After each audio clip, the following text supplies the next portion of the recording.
Ayush, thank you so much for coming on. I really appreciate it. I just want to start off by saying how cool it is that you've been able to do this as an undergrad. I was really, really impressed. And I think it's a really cool looking product, and it, like all the LinkedIn stuff and like the user AI, it all looks great. And I'm just really impressed that you even have the time to do this while you're an undergrad at Richmond. Thank you so much, Jason. First of all, thank you so much for having me on the podcast, and would love to talk more about Answer This. I am still a student at the University of Richmond, and it has been very challenging to say the least to balance both of the things together. But we're surviving right now, and especially it's the summer right now, so I'm sort of just doing this full time, which at least gives me some more time to work on the platform. hmm So walk me through the problem that you guys are trying to solve. What's going wrong with kind of modern day trying to sort through literature and make literature reviews? Yeah, definitely. So I'll answer this question with a story. And the story is of my mother. So my mother's a researcher herself. And when she was doing her PhD, that's when I was growing up. So both of the things sort of coincided. I actually saw her sit down, print off mass amounts of papers that she'd have to read. And she would go manually highlight each one of the lines that was relevant to her for her research. So she would sit with a stack of like 150 papers, and by the time she was done, all she was left with were these excerpts that were particularly useful for her in the field of study that she was in. This just took too much time. And I saw her spend all this time while she was spending this time. I just thought to myself that the way a human scans a document and figures out what parts are important, it's actually not that difficult to automate that entire process. And that's really where the idea of Answer This came into play. How do we take the vast amount of data that is out there and retrieve the relevant portions? Imagine Google Scholar and Perplexity, but on steroids, specific for research. And that's essentially the problem that we're trying to solve right now. Every day, thousands of papers are published. Every day, it also increases. So the amount of papers being published is increasing every day. In some fields, nanochemistry, for instance, there's just too many papers out there for a newcomer to start and learn the entire space and scope out a subsect for them. And that's where Answer This is particularly useful, carving out the space of the research for them and giving them essentially a high level overview of what the field says before they can jump in and then conduct a manual study. hmm And is that kind of personal anecdote that you have the reason why you're focusing on research papers and not like cooking recipes or workout plans? I mean, there's so much information on the internet, right? Yeah, definitely. I think one big thing is focus is a large part of what I've heard makes a good company great. So we've definitely internalized that idea of making a great product for a small segment of the market and basically capturing as much of the market as we can. So we're starting off with researchers, and essentially the dream is in the next few years capture the entire market of researchers, simplify the entire research process for them. If we were doing cooking recipes, workout plans, and research all in one, then in my opinion, we wouldn't have been able to create specialized tools that a researcher needs and a chef might not. So features such as being able to search for papers, being able to edit your abstract, generate one, suggesting the outline, these are all things that are specific to the use case of a researcher. And that's why it's sort of we've honed in. And to your point, I think the mother story definitely carved out this path for me. As we go on further, there's also before this I was in Singapore and I did lots of work on research during that time. I think that was a big motivator for me to carve out this niche as well. Yeah, I mean that's I'm so in line with that point. I think so many companies and startups fall into the trap of being a jack of all trades but master of none. And so you're right, like what really sets a good company from being great is being really really great at something, and it's hard to be great when you're kind of scattering your resources about and all these different things and trying to solve all these problems. So yeah, I really really think that's awesome. Thank you so much. Yeah, no, 100%. And so when you talk about your work in Singapore, I know you had some previous projects. You had Pygate Papers and Lion Befrienders. Hmm. Tell me about those projects. What are those exactly? Yeah, definitely. And I think Pygate Papers falls right in line with Answer This. I almost see it as a succession. So what happened was I was an avid fan of hackathons. I went to a hackathon, it was a bioinformatics one, and I met this great professor, Dr. Peter Murray-Rust. He's a reader emeritus at the University of Cambridge. When I talked with him, and it was just in a random breakout room, I really resonated with his idea of advancing research and using textual analysis to do so. That's where I adopt this philosophy of using text mining and textual analysis to advance research. So we talked together, and we started brainstorming ideas about, well, why aren't people using machines to analyze papers? And this was a couple of years ago. This was before AI became cool, and this was before the entire boom of analyzing bulk literature at mass. So the biggest problem that we uncovered was, well, there's just no access to data. There's no easy access to get a whole bunch of papers on a specific topic from these scattered repositories all around the world. So we started building Pygate papers to consolidate all of them under a single tool. And you can put in a query, put in how many papers you want, and it just gives them to you. You can get like 1,000 papers on a single topic and then feed them to an algorithm. That was Pygate Papers. It ended up getting recognized by multiple international organizations, Wikimedia, Geneva, Cambridge, all of these different places. And then, as a continuation of that, we built another utility, Doc Analysis, which was one step further in analyzing these documents. We published that as a research, and then the next step in that three-part progression was Answer This. So I came to the States, I understood the problem, I resonated with it deeply, had a passion for startups. So I thought, why not try to do something in this space? I'm already familiar with it. I have a lot of motivation as to solving the problem. So took sort of the pieces together and then developed new technology to really attack the problem at core, which was simplifying access to knowledge and simplifying scoping an entire new field. As far as line befriender is concerned, from all of these different topics and areas that I've worked, you can almost start to see the community spirit. Community has been something that I've been deeply passionate about. It's why I built Answer This, to gather the community of researchers to establish this community in Singapore, where I went to do my high school studies. I started working with this NGO, Line Befrienders, great folks. Their major work involves helping the elderly in Singapore. There's a huge amount of elderly that don't have any good support, and so they help those. We actually made an application which sensitized those elderly towards scams, which were heavily prevalent in the Singapore market. There wouldn't be a day where I would go without receiving a spam message. And a lot of elderly people would fall for them. It was like $1 billion loss for the country every single year.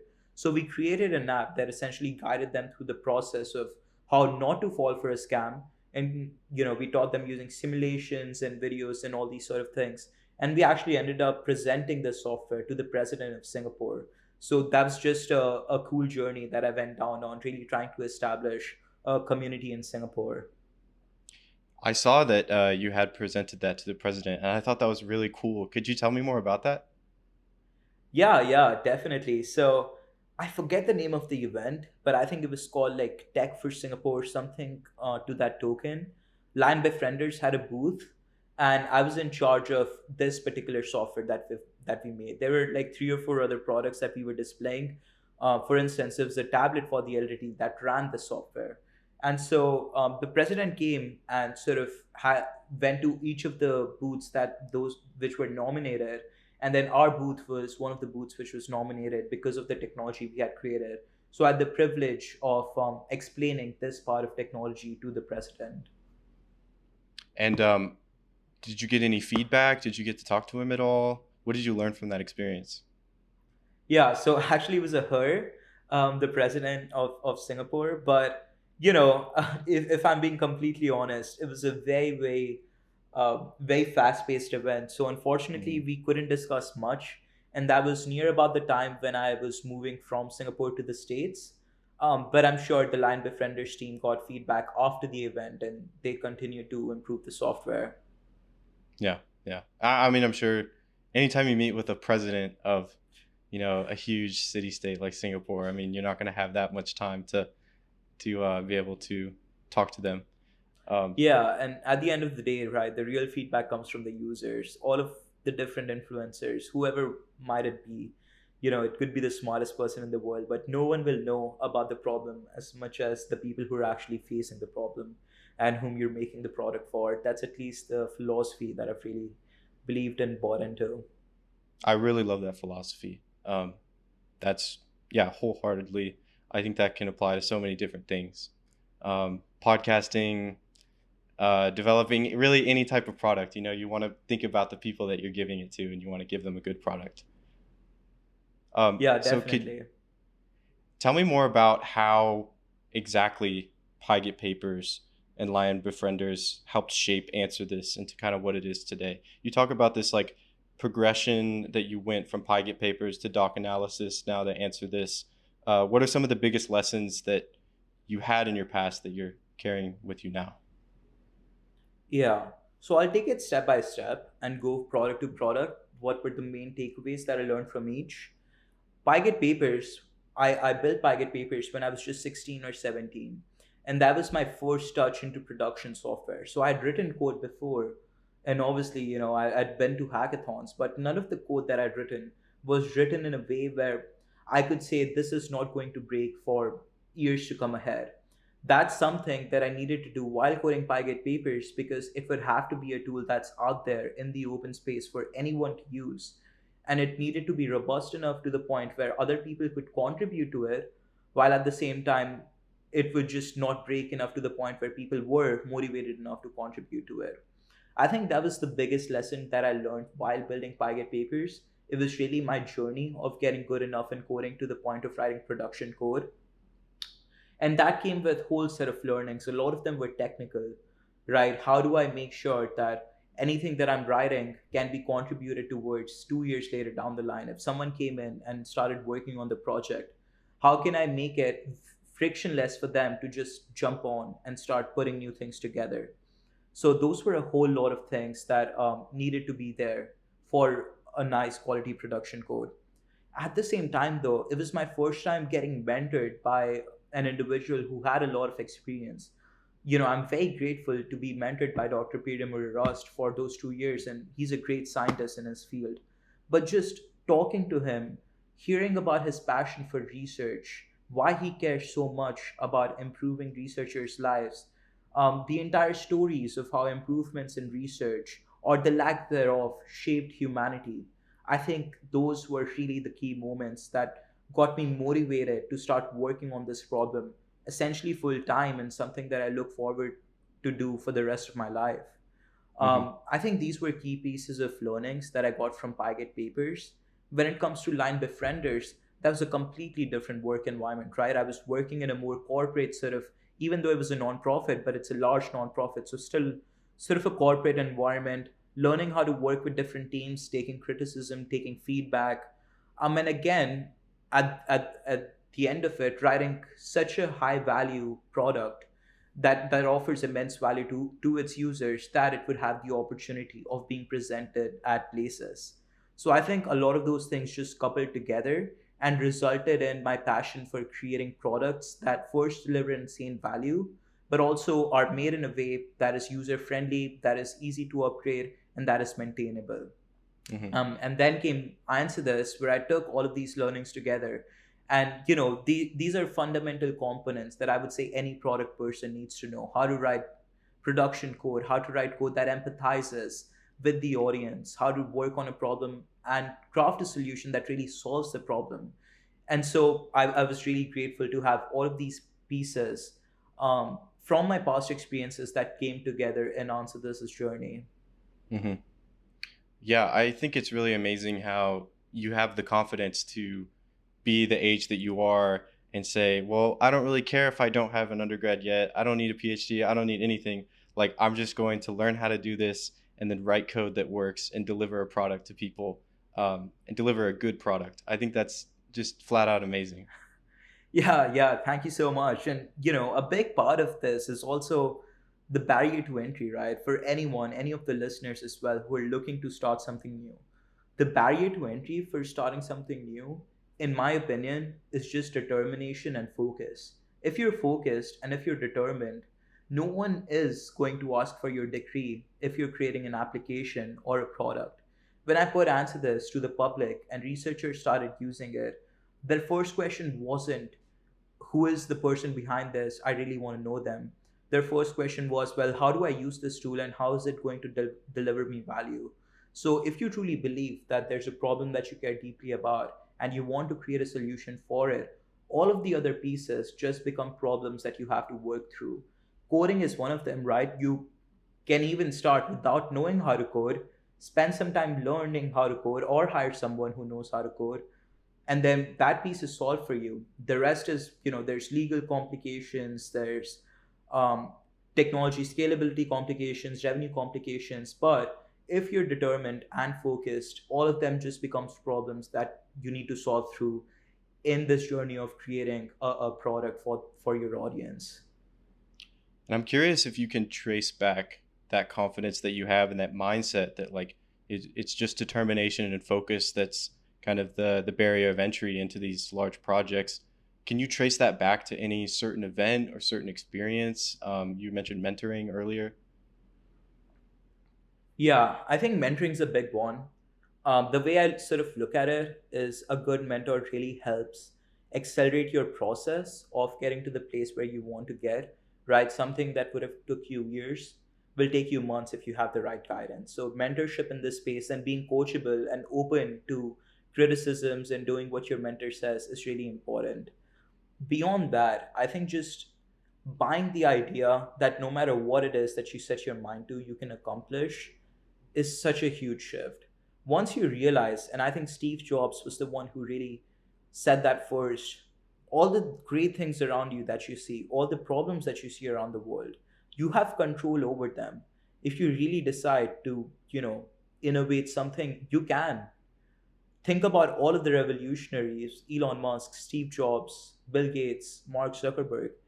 They focused on a problem, and none of them had, you know there were a lot of things that they had to fight through. None of them had a perfect life, none of them had the perfect set of skills, but the two things that they did have is determination and focus, and just based on those two great tools, they were able to accomplish what they wanted to.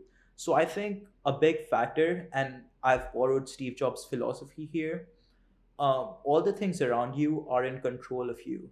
So if you're really determined and focused, you can change them. That really flipped a switch where I went from seeing problems as problems to seeing problems as things which were solvable. And if I really wanted to solve them, that I could. Yeah, it reminds me of a quote I heard pretty recently by, I think Tim Ferriss said this, or maybe somebody else. He was like, it's easier to act your way into a new way of thinking than to think your way into a new way of acting. And there's Hmm. also some good quotes about like the quickest way to change yourself is to change your external environment. So I really like that idea of that you borrow from Steve Jobs, where you're kind of focusing on the external and what in my environment is shaping me, and then using that to kind of create a good internal for yourself to where you can really focus and go after these goals. Yeah, definitely. And I don't want to undermine the complexity of creating products. I think a large part of whenever people hear about creating companies, it all seems amazing. It all seems very passionate, right? People are determined, they're focused, they're really solving these problems for the outside audience that might not know about startups. They might even think, well, in 10 years' time, they're all going to be billionaires. The real life of a startup is way more complicated and twisted than that. I think, to Elon Musk's point, and I think he said that, but creating a company is like chewing on glass instead of hoping that something comes out of it, or like jumping off a cliff in hopes that there's water underneath. That's really what it feels like. Every day is a new challenge. You're working with a lot of undetermined factors. There's a lot of variance in what could happen. The range of variance is even as crazy as one day I could wake up and nobody could sign on to the platform. But also at the same time, one day I could wake up and an institution with a large contract could be emailing me with inbound interest. Mhm. So that variance is definitely something that takes time getting used to. But again, if you're determined and focused, I think and focused as in also focused on your customers rather than all of these different variances. Over the course of a number of years at least, you're able to create a good product. So it might not be immediate, you might not be immediately gaining interest, or you might not be immediately failing, but as long as you can fail fast, if you are going to fail, and then do so with keeping your audience in mind, I think then you're sort of set yourself up on a way to success. Even in this case, there's obviously chances that you're going to fail, but I think most entrepreneurs start not because of the fear of failing, but I think because they're stupid enough to the point where they think that they can succeed. I wholeheartedly agree. I've come across some of those same lessons in my podcast and in other stuff that I've tried to create. I mean, there's so much unknown, and you're so right. Like you could wake up and I could get 0 views and just feel bad about it, and then the next day someone emails me back and is like, "Yeah, I'd love to be on the show." Like, and it's this big interview. Um, so yeah, I completely wholeheartedly agree. I mean, just like press forward, and if you're determined and you're focused and just you're chopping at the right tree for long enough, then you're gonna get somewhere. Yeah, yeah, definitely. And the industry, you know, there's definitely this dogma, and a lot of good entrepreneurs believe in this. There's also a whole new set of thinking nowadays where you can sort of create a startup without even knowing the problem space too well or being motivated about it first. You sort of start just asking people about a problem that they have and slowly get motivated. That's also a more scientific way of creating a product, but I think for me at least, the answer has always lied in combination of scientific and mental approaches. Products are never just a scientific thing. Most people think that they are, but I think there's a lot of emotional components that go into creating a great company. A great example would be Apple. Apple has great scientific aspects. Their designs are well rounded. They probably do tons of research on what makes the iPhone. But also at the same time, there's the whole emotional component to it. Well, why do people want a phone in the first place?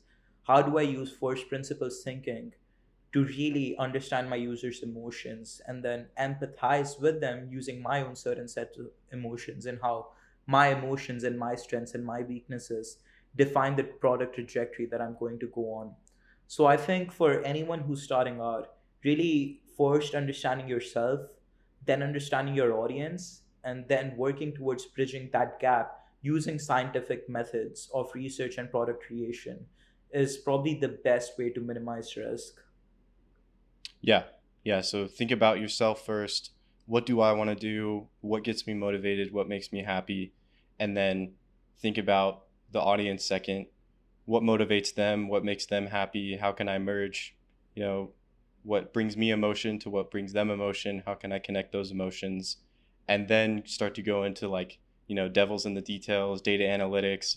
What are the nitty gritty details of this product that I want to sell, et cetera, et cetera, et cetera. Yeah, I think you're spot on with that, definitely. So I don't want to stray too far from what you came here to talk about, which is Answer This. So I think now would be a really good time if you want to share your screen and kind of walk me through the software itself and what's happening. Yeah, yeah, I'd be honored to hear. So I'll just give you a demo as Hmm. if I was a new user who's coming on to the Answer This platform. So I'll start by logging out. This Yeah. is So what the homepage looks like. for anyone that's Hmm? audio only, Ayush is sharing with me the homepage of Answer This, and he's going to kind of walk through the different steps and searching for a prompt, and then going through each prompt and seeing the research papers that come up and things like that. And I'll try to walk you through. If you're on Spotify, you can watch on video. If you're on YouTube, you can watch on video. If you're on another platform, then I will try to walk you through with my words as best as I can. Yeah, no, and I'll try my best as to sensitize the audio only users. But so the homepage just starts off by telling you a little bit about Answer This, the feature set that it does have, and I'm proud to say that right now thousands of researchers are using Answer This daily. I think every 10 minutes a researcher is actually using Answer This to create a literature review for their research. We have Mm-hmm. very, I would say, sensible pricing as well. Obviously, pricing is tough to nail, but we've made it super generous for students and professors to sign on. So there's a whole bunch of discounts that they can avail, and we often do coupon codes. And if someone requests a coupon code, then we're able to also get those through to them. But the next step in the process is just signing in. So I'll sign in as my user account right now. And then after you sign in, you essentially create a project. So, what is the project space that you're working on? For the purposes of this demonstration, I actually created a project already, which is called Podcast and is on the subject physics. Because from what I learned a little bit about you, Jason, I get that you're a physics guy. Yeah, I do like physics. Geophysics major. So There you go. So you click on the project, and really this brings you to the main screen of AnswerThis, where all the magic takes place. You can help ask AnswerThis to help write you a prompt. A few of the things that it's really good at doing are crafting a literature review, suggesting you research questions, generating research topics, outlines, identifying gaps in the existing research, and also preliminary quantitative and qualitative analysis. Now, just for this purpose, Jason, what do you think is a question that your audience would be interested in knowing about? Just a scientific topic that you've seen recently. mm, let's look at um, let's look at hmm. We could do something that I'm like sort of familiar with, which is let's look up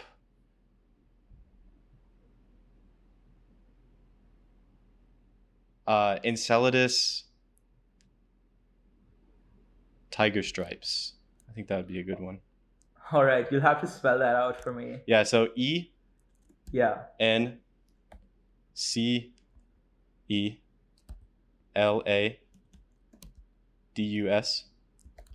and then tiger stripes. All right, so I'll just ask AnswerThis to write a literature review Yeah. on Enceladus tiger stripes. The cool thing of AnswerThis is you can filter down your results a lot. So you Mm-hmm. can tell it, well, do you want to use the entire internet and research papers, or just the internet, or just research papers? What is the date range as to which your research should be coming out of? Are there minimum number of citations you would like for your research papers to have? So if you're doing something new, then I suggest just keeping it as default. But if you're doing specialized searches, then increasing potentially the number of citations is going to bring you more famous papers. And then also you can specify field of study, but I think AnswerThis will be able to pick this up well. So I'll just use internet and research papers as the source, and then I'll submit the search. After you submit your search, it takes about 20ish seconds for it to go through the entire internet, go through the search papers, and craft a literature review for you. The big advantage here is it actually gives you exact paragraph by paragraph citations as to where it's picking up its answers and what it's citing. So, a big problem that researchers faced with the advent of Gen AI was that ChatGPT would hallucinate, and it still does.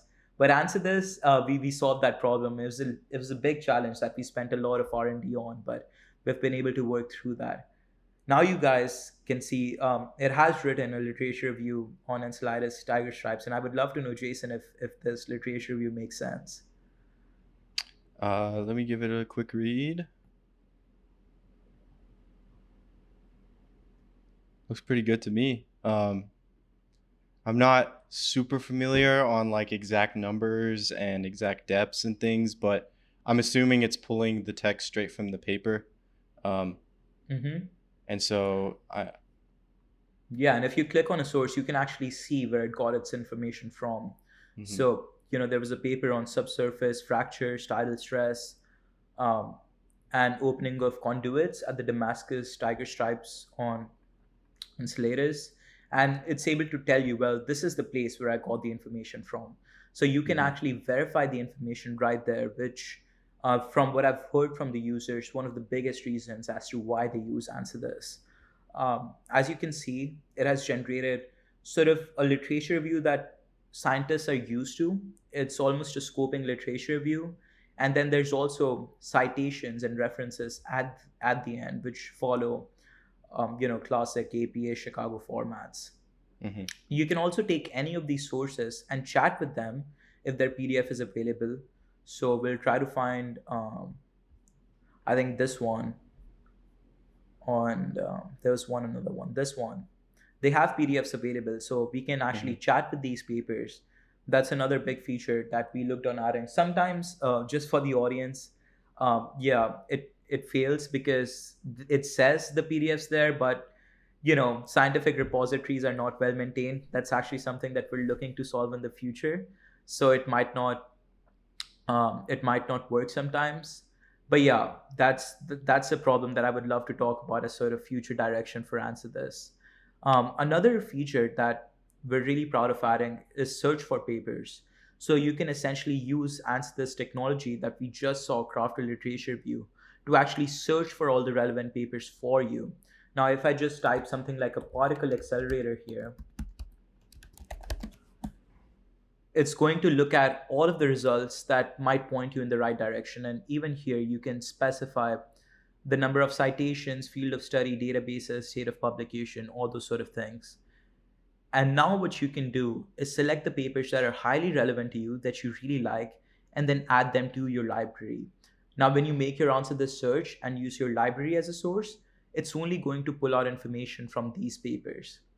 Another cool addition right here also is if you're using a reference manager. I know people love using Zotero, Mendeley, all these different things. And note, you can just export, here I'll select these papers.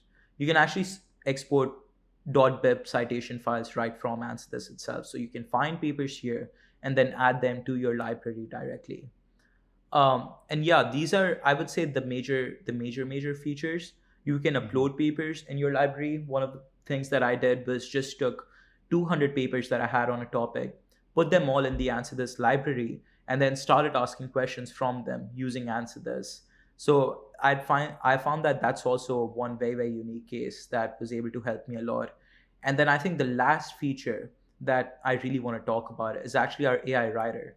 So you can take any of these queries that we've made. I actually asked it to write a literature review on particle accelerators, and you can use Answer This in lieu of something like Google Docs. So you have an editor that saves to the cloud. You can save results as PDFs right here. The cool thing is you can actually generate abstracts, research outlines right in the software itself, and it's very well integrated. So in just a second, you have now an abstract on the topic of particle accelerators right into Answer This, and you can generate research questions, outlines, all these sort of things. So we've tried to make the platform as comprehensive as possible so that users don't have to pay for 10 different subscriptions to optimize their entire research workflow. Hmm. And tell me about the search function that you guys have. How does that differ from, normal Google search or Google Scholar? Yeah, definitely. So do you mind if I stop sharing the screen now and just move on to Yeah, yeah, the... for sure. All right, perfect. Yeah, it's a great point that you bring up. How does the search feature differ from Google Scholar? The biggest answer is a lot of these different utilities, Europe PubMed Central, PubMed, Archive, Google Scholar, they're really, really good at doing what are known as Boolean keyword searches. So if you enter what you're looking for as keywords and use ORs and ANDs, and it's a skill in itself to learn how to make these queries, they're going Hmm. to be able to bring up right results for you. But most scientists, and especially most early scientists, they just want to ask a question in their natural language and get results. That's what Answer the Search is really, really good for. You can ask it questions like you would ask a normal human. So you can just enter in your research title or your research topic, and it's going to use that to generate all of the queries that it needs in the backend. You don't need to worry about any of that, and it'll actually generate multiple variations of your search query, so you're able to get a more comprehensive idea of the entire research space. Another reason as to why we added search is that if, let's say, you want to research a topic and only ask specific questions to specific papers, I didn't want users to use Google Scholar first, go through the process of downloading PDFs from there, and then adding them to Answer This as a next step. to reduce friction in this entire process and make it from like 10 steps to one, we just thought we'll just add a search functionality. People search for the papers from here, and they also craft their literature reviews here. And they can also edit the literature reviews, save them, and generate abstracts, all those sort of things in the platform itself. Yeah, and when you say that you're getting your data from the internet, um, does that mean like as soon as a paper? So, if I were to co-author a paper at my research institution and it finally gets published and it's on the internet, would that go onto your database? Yeah. I think there's some latency there only because it takes time for papers to get indexed onto the internet. And the main backend sources that we're using, apart from the internet for research papers, do take a little bit of time in updating. But you're spot on. If you publish a paper now in 15, 20 days, however long it takes for it to get noticed, it's going to come on Answer This. And actually, that's one of the big reasons as well why we differ from so many of these other services. ChatGPT only has data up until 2021. Now the cutoff may have increased. But if you want to stay at the cusp of your research, cutting edge, then something like Answer This is going to find what you can find manually. So if you can find something manually, there's a good chance that Answer This is going to be able to find it as well. Yeah, that's something I noticed about ChatGPT. It only, like you said, it only has research up to a certain date, and it has no problems with lying to you to give you a good answer.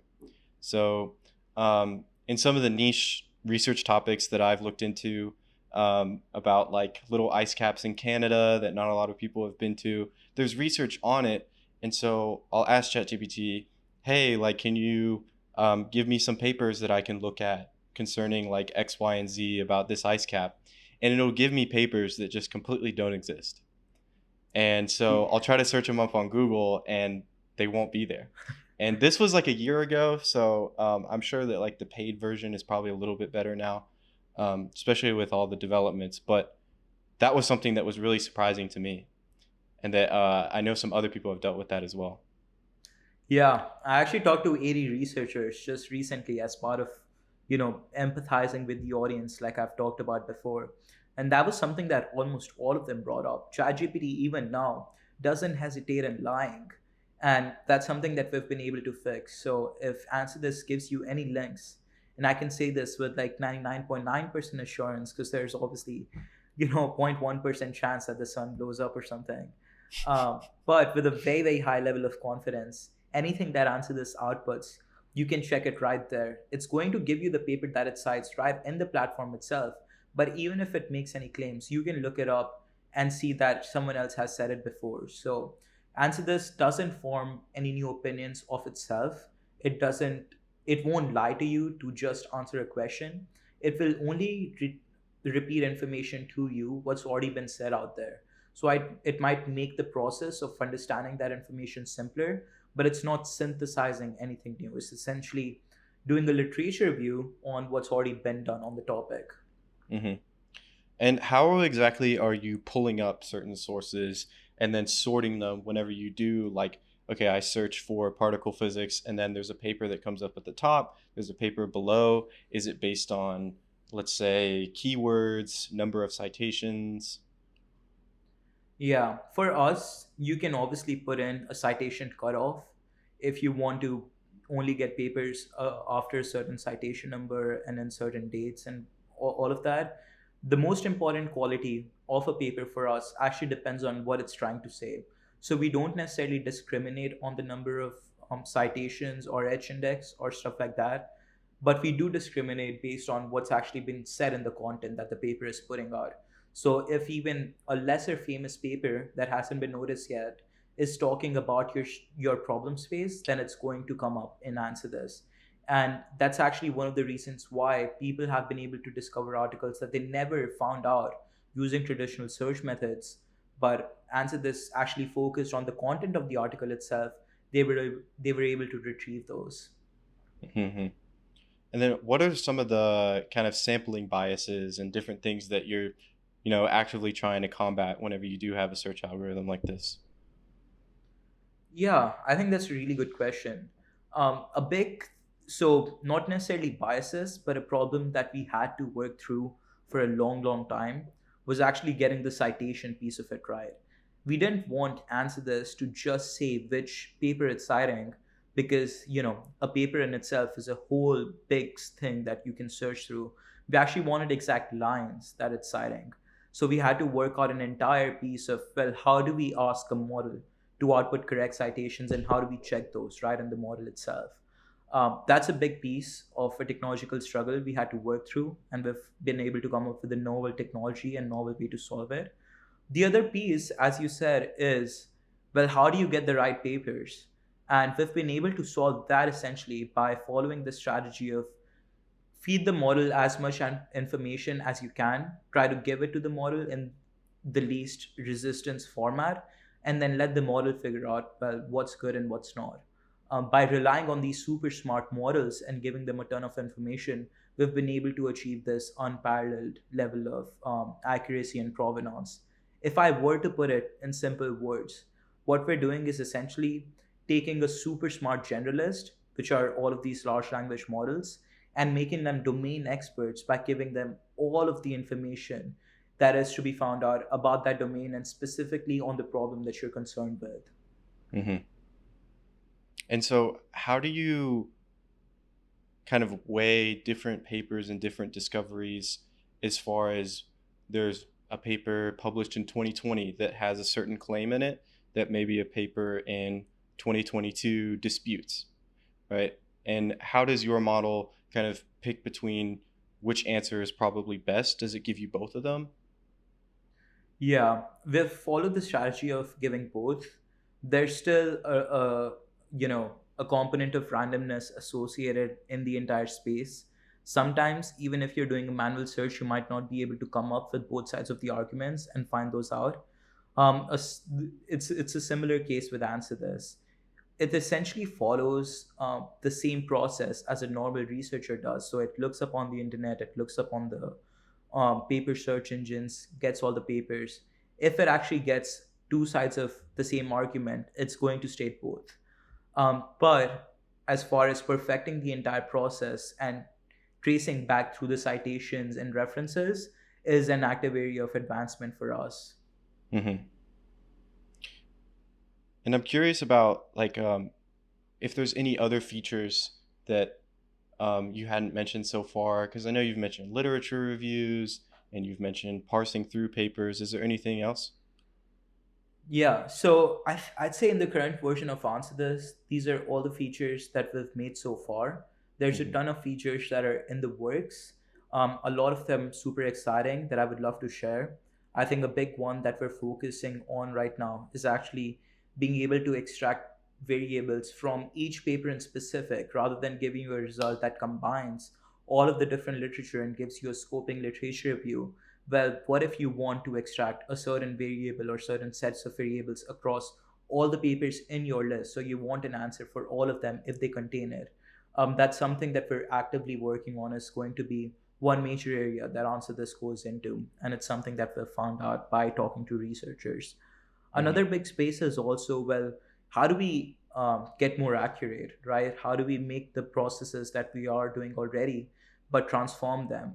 At the end of the day, the vision for Answer This is being able to construct novel ideas, or at least being able to analyze all of the literature in a space to deliver a high quality literature review that would be good enough to even get published in something like Nature. I think that point is far away from us right now. We're not going to achieve that immediately, but working towards that with small steps is going to get us super close. Yeah, and you talked about some of the challenges that you faced when you were trying to um, take like certain segments out of papers and then deliver that into Answer This. Can you tell me about some of those challenges?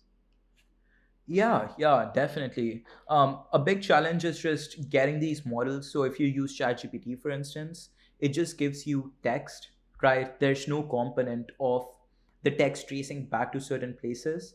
So we essentially had to engineer that ourselves. How do we use text modality, but then change it to add this table at the end? How do we introduce tabular modality with textual modality, but the models only output text? We engineered all of that. So there was the whole modality piece of it. Well, the model only outputs text. How do we make it? output certain characters that we can parse and everything. The other piece of it was when we're extracting data from papers, how do we make the data contextually relevant? I might be saying something, but what if it's said as a joke? What if I've made a rhetoric argument in the paper? Right? How do we get those ideas across? How do we get those ideas parsed correctly? That's also a big challenge that we've done a super good job at solving right now, but the problem is still open and we're working every day to get better at it. Yeah, when I think of research, I think of it as very logical, very analytical, but it's a very human endeavor. And a lot of ideas are kind of generated by some people that find their roots in like some of the same places. A lot of really great ideas and research come from supervisors who have a ton of grad students. And so a lot of the times when I'm looking for quality papers, I will go to the people that I know put out quality work. And I know that my advisor and probably his advisors before him kind of had that same process. And I'm wondering how Answer This can kind of implement that human aspect into research. Yeah, great question. And to be honest, we're still figuring that out.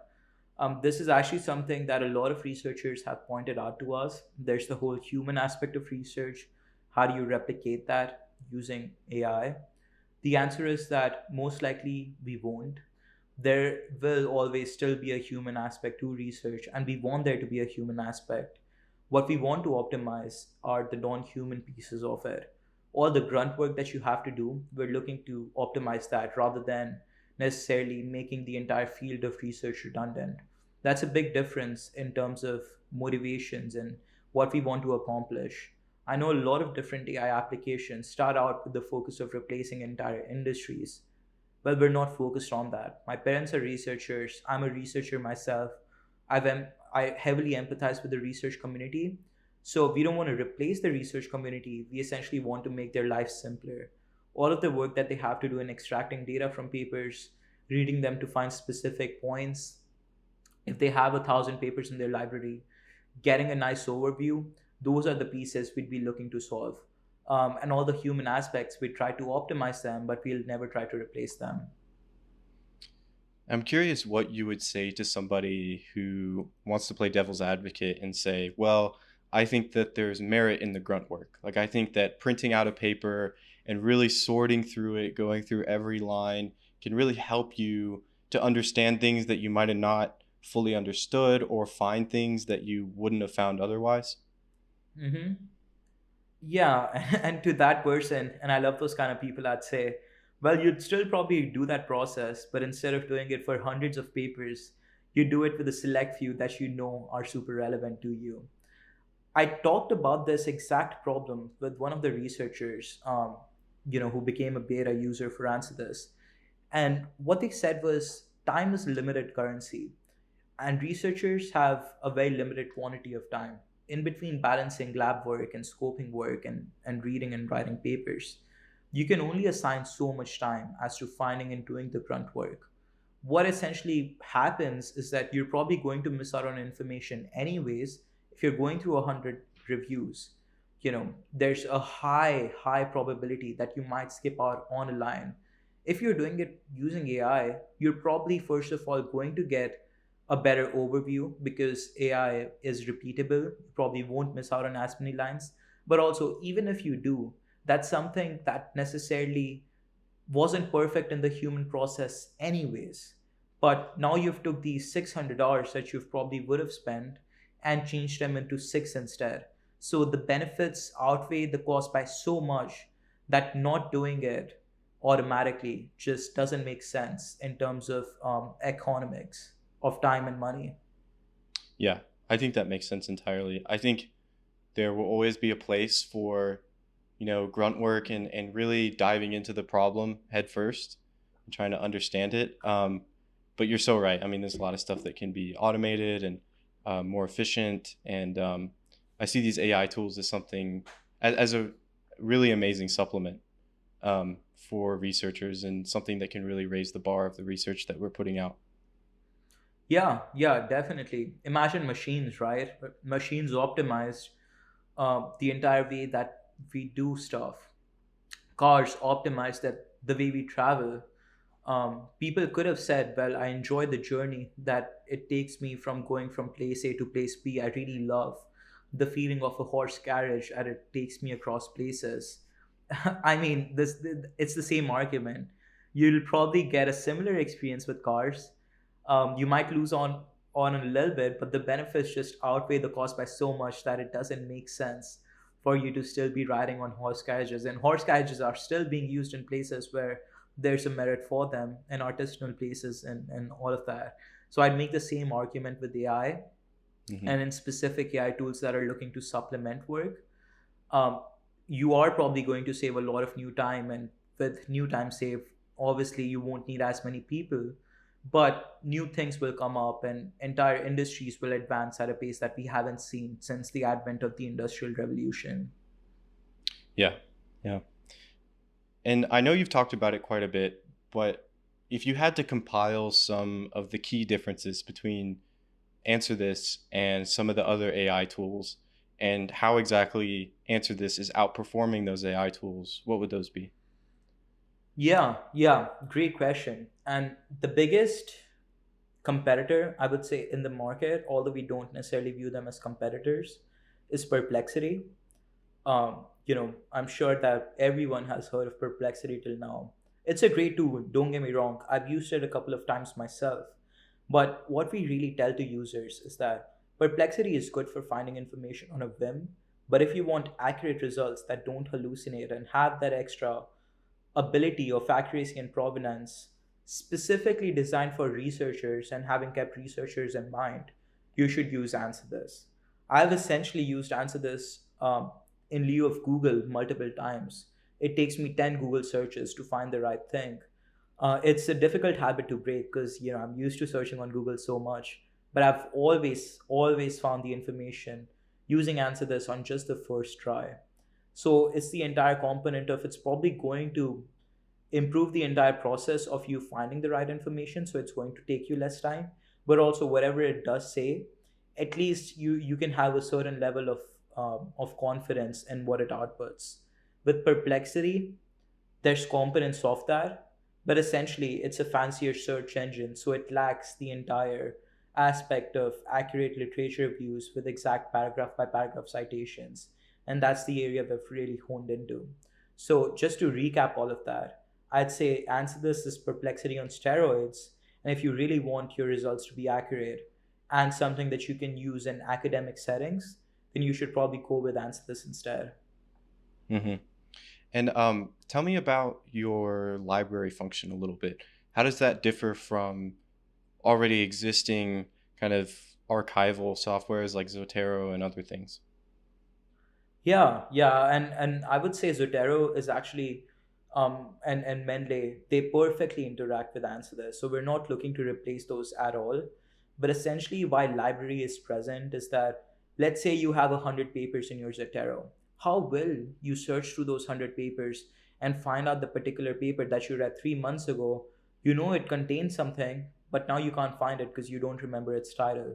That's a big problem that researchers face daily. They have hundreds of papers in their Zotero or Mendeley libraries, but there's no good way of searching through them rather than just putting the title. So that's where Answer This can really optimize things.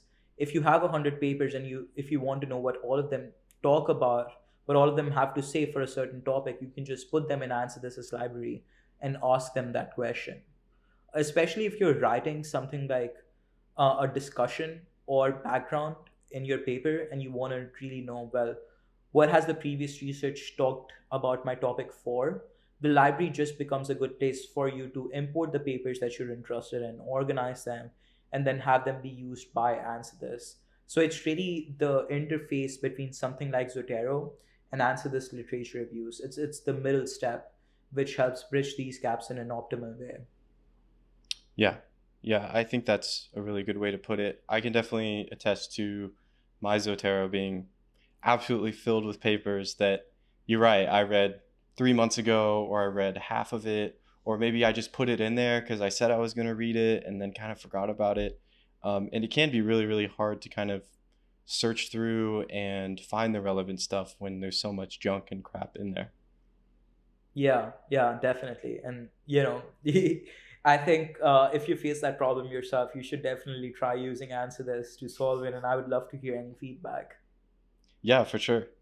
Um, and I'm curious if I mean, from the founder, what do you think the best keywords and prompts and things to say to answer this to get the best results would be? I know this is a big thing with ChatGPT. No, definitely. For Answer This, if you just start with something like write me a literature review on and then enter your topic, you're probably going to get really good results. If you don't want to have to craft the perfect prompts, we actually have a prompt helper right on the website itself. So you can just click on help, write me a prompt, look at the different use cases that we know that Answer This is good for. Pick any of them, enter your topic, and we'll write the prompt for you. So you don't necessarily have to spend a lot of your time thinking about the prompt.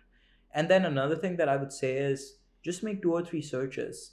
That randomness component of we might pull up different papers in each search is probably going to give you multiple different perspectives when you go and search for something. So sometimes I ask the same question two times and really try to see what are the papers that are coming up consistently and what might be something different that I've pulled up now that I didn't before.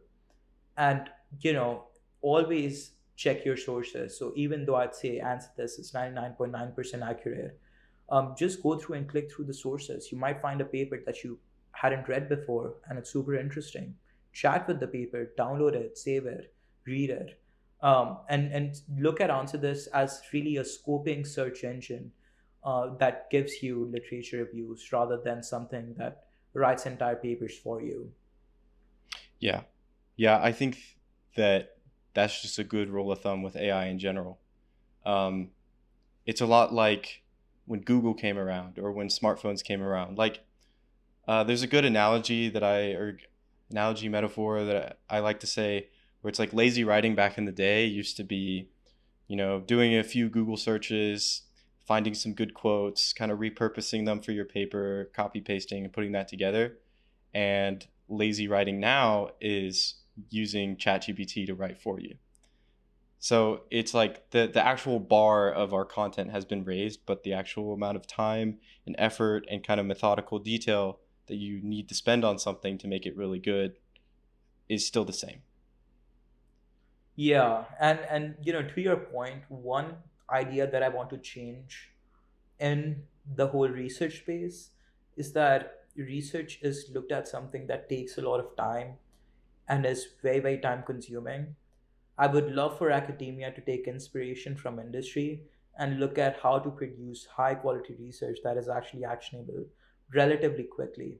There's the whole competence of grants and funds, and there's a whole set of problems that academia faces. But I think academia is really, really valuable in just advancing humanities as a species. So, whatever we can do in optimizing academia will probably have a great ROI. And you know, I really wish that companies take a look at this and help fund academia more. Hmm. And it seems like you have some experience whenever you mention that. Um, in general, does industry kind of get more things done per unit time than you think academia does? Oh, definitely. I think even people who are heavy in academia would not disagree with that. The reason why they do it so quickly is that in academia, there's a lot of experiments, right? There are things that work, which form 1% of all the research that's being done. So 1% things work, and 99% of the things don't work. The 1% that do work are usually picked up by industry, and by the time they start working on ideas, they've already been vetted out by academia specialists. So they already have a very, very good base to start working with, and then they don't have the 99 is to 1 conversion ratio between failed ideas and good ideas. It more so looks like 50-50. I think that's a big reason as to why industry is faster. And to academia's credit, like they are doing a lot of the experimental work, industry is just picking up on good ideas. What industry is really good at though is taking those good ideas further and understanding them with the point of view of actually solving actionable problems. I think that's an area where academia lacks right now in terms of looking at practical problems and sort of looking at how the research can solve it. Um, a big place, and this is what I wanted to come to before as well, and what we want to help facilitate as part of our vision is actually encouraging the publishing of these negative results. A lot of the times right now, what you see in academia being published is probably 1% of all the work that's done in academia. A lot of things fail, and those failed things are never talked about. The problem is, it would have been still fine if those failed things have never talked about and they all get buried. People repeat these failed experiments all the time. They don't know they have been failed yet. They work on ideas that have probably been failed multiple times by multiple different groups, but no one talked about them. The only way for them to know about these things that wouldn't work is by going to conferences and talking to researchers. There surely needs to be a better way of getting that information out there, and that's where we want to come in and essentially make all of, and one of our missions is make all of the dissemination of negative data faster and make it actually actionable and useful. Hmm. And that seems like a big culture shift. I know a lot of academics have a lot of pride in the work that they do, and if they get something wrong, um, you don't want to put it out. Like, you would rather say, oh, well, we don't have sufficient evidence, or, this is what we did X, Y, and Z to try to make it better. But if you're just flat out wrong, yeah, you don't really want to put it out. It's kind of damaging to this intellectual pride that you have. Um, so I'm wondering how exactly you plan to like kind of change that mindset and change that whole culture. Seems like a big task. It is certainly a big task, and we're not underestimating the problem space out there. It's more or less a dream and a vision rather than something that we're going to work on at the moment. But Hmm. some initial ideas that the team has discussed is potentially including some monetary incentive in publishing these negative results. So, first, what that does is encourage people to fail, because failing comes up with the best ideas, and you don't want to disincentivize failing, which is what's happening in academia right now. But at the same time, if we do include monetary incentives, academia faces the big problem of how do we get grants. And grant writing is something that takes a lot of the principal investigator's time. By publishing these negative results and getting paid for it, it essentially eases out the pressure a little bit. So I'd say monetary incentive is something that we're considering as a way of making this. But also, if you fail an experiment, you'd potentially want to know about what other people have failed in this field so that you can learn from those ideas. And creating this database and letting other researchers access this database is also another way where we think it's going to help a lot. So it's still a big problem, and it's going to be some time before we actually start solving it. But when we do start solving it, sort of access and monetization is something that we're thinking about to help solve this. Yeah. And I mean, with your current resume and with what you've done, I have no doubt that you can. Um, yeah, I mean, I can fully attest to just like doing your own research. And research is such an interesting thing because the whole premise is that you're trying to do something that no one's ever done before.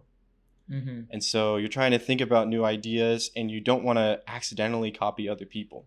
Because even if it's accidental and you don't get flagged for plagiarism or anything like that, you're still kind of doing something that somebody else failed at or that somebody else succeeded at. So to your point, I really, really enjoy this aspect of just like publishing as much stuff as you can and then having AI to be able to tell you whether or not that's been done before. Because you're right, there's just so much material that's put out every single year. Hmm.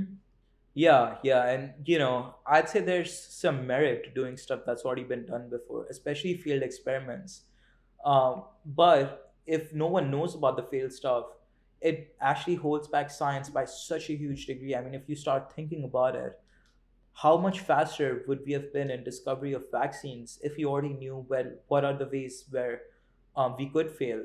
Having that access of information is such a huge deal in advancing, especially fields like physics and biology and medicine. Yeah.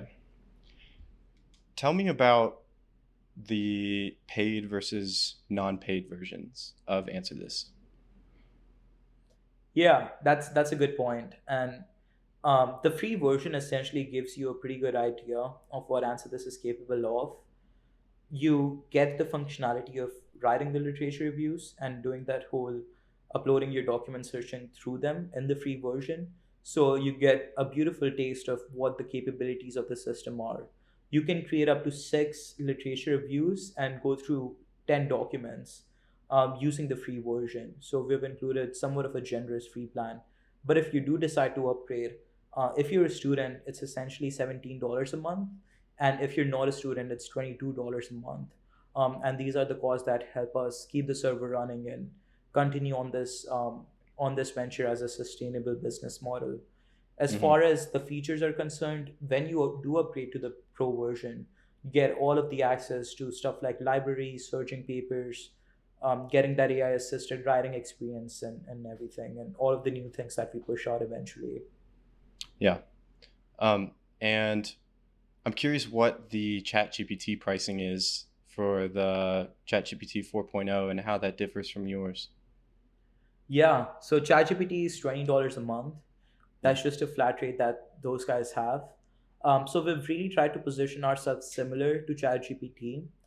What we found out is just based on the value that we're delivering and the amount of resources that it does take to get to that value, we probably need a little bit more of a leeway than ChatGPT. You know, they have tons of subscribers, and for the amount of technology that they're building, there's a large audience. Simple rule of price and demand. You can sell for lesser if you just have a lot of customers. Ours being a niche market, we've decided to choose the pricing just in terms of seeing what is the value that we're bringing and what seems fair and what seems ethical. Mm-hmm. Gotcha. So on kind of the same topic, I'm curious. So with ChatGPT, um, I guess for some context, before this episode, I made sure to go to ChatGPT and try to get it to make a literature review for me. And then I did answer this, and I tried to do a couple literature reviews as well. And um, to your point, answer this has like actual quotes from the paper, and I think that the chatting with the paper itself, that feature is super cool. Um, for anyone that hasn't used the software, it's basically like you have a little chat bot on the right, and then the PDF of the paper is on the left, and you can kind of like read through the paper, ask the chatbot questions about it, ask like, does this quote show up, and then it will give you like an actual quote from the paper. And I think that's a really amazing feature for these huge papers that are like 50 pages that are just impossible to get through.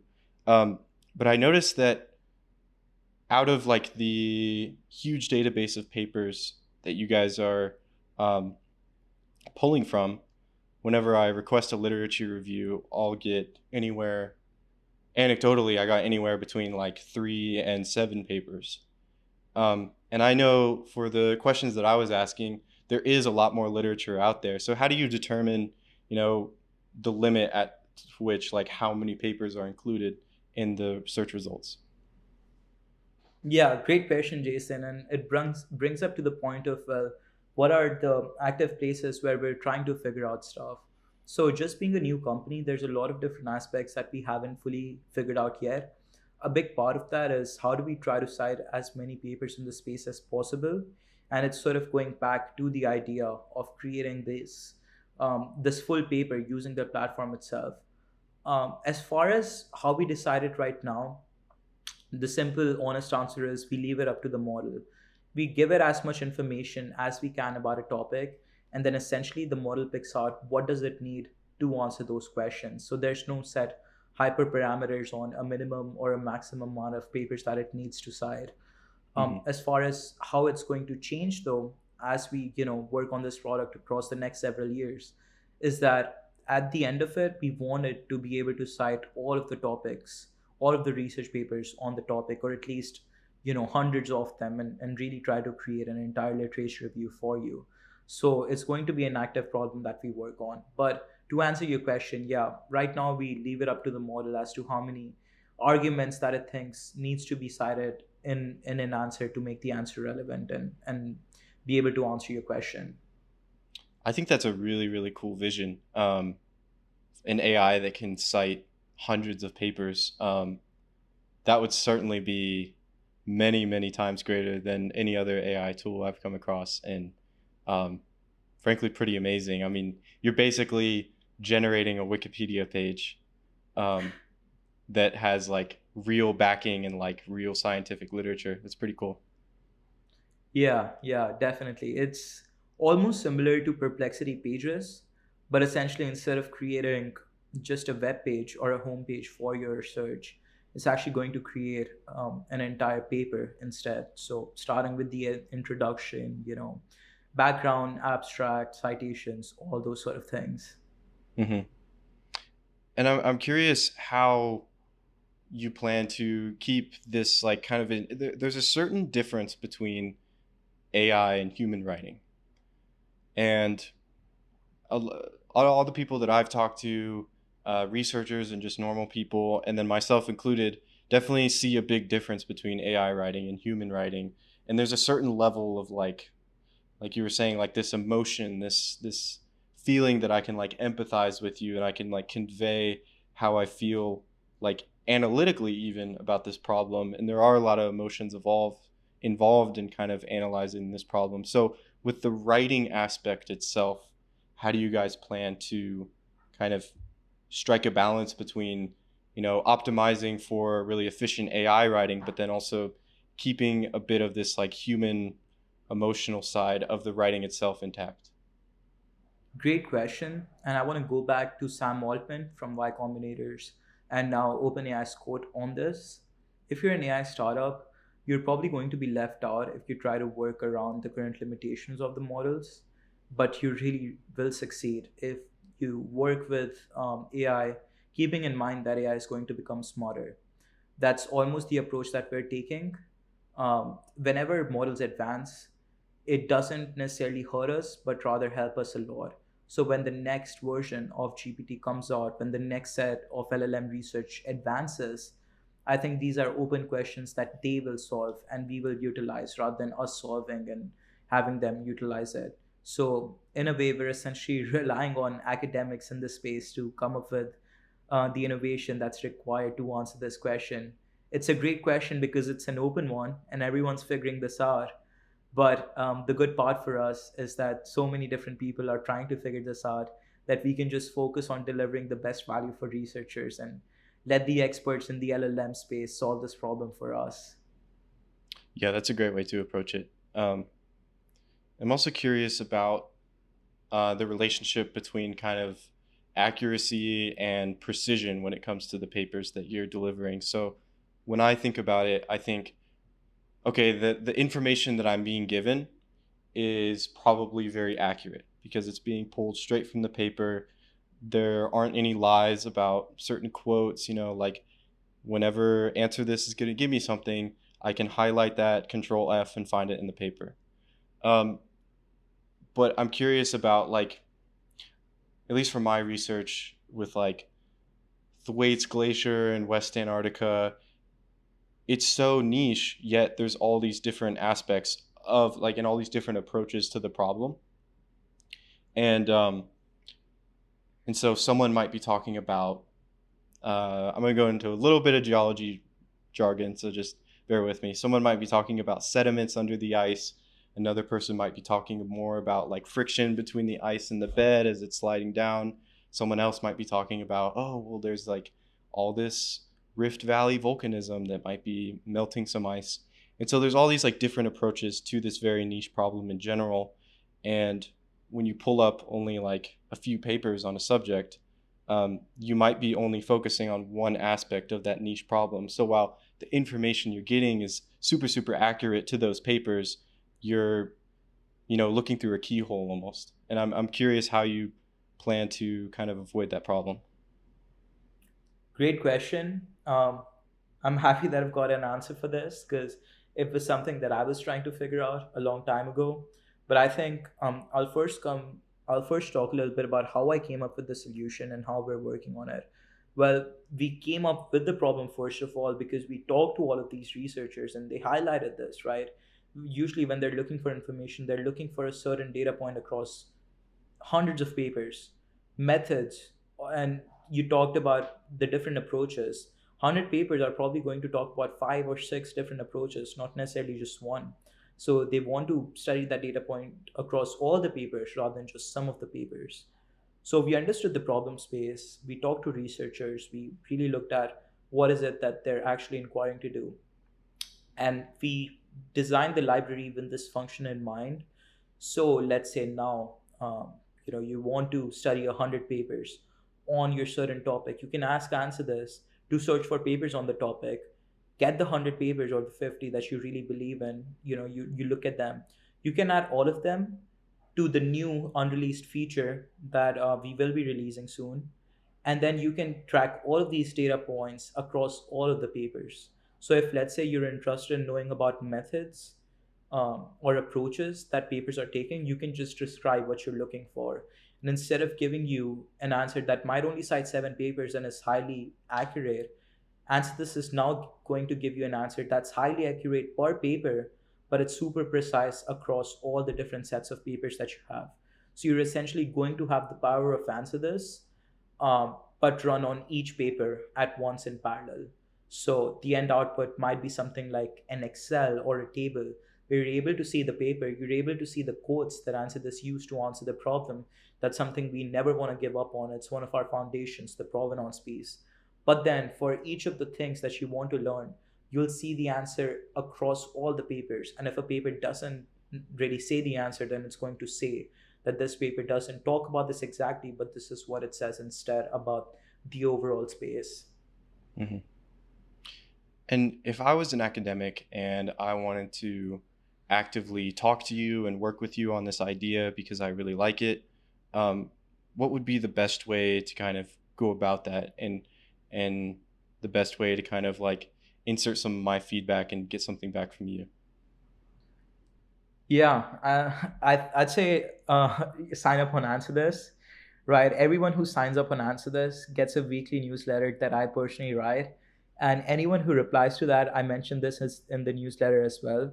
I make sure to personally read the email and reply back to them. So obviously, all of the criticism, feedback, really dear to me. That's almost the reason why I've been able to progress so quickly, is because of researchers giving us feedback. Really love it.